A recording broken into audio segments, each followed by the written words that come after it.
Hey guys, quick review of the Cyma M4. Pretty good gun, honestly. That's semi-auto.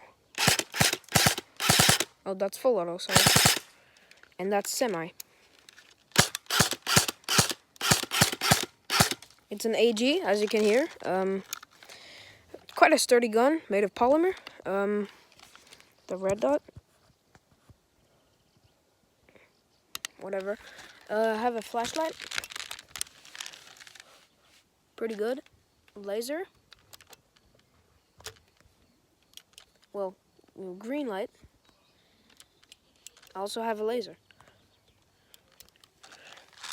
It's quite a sturdy gun. Batteries are stored at the back. And, oh yeah, you can do this. You can do this. This is cool. So, it's a high cap.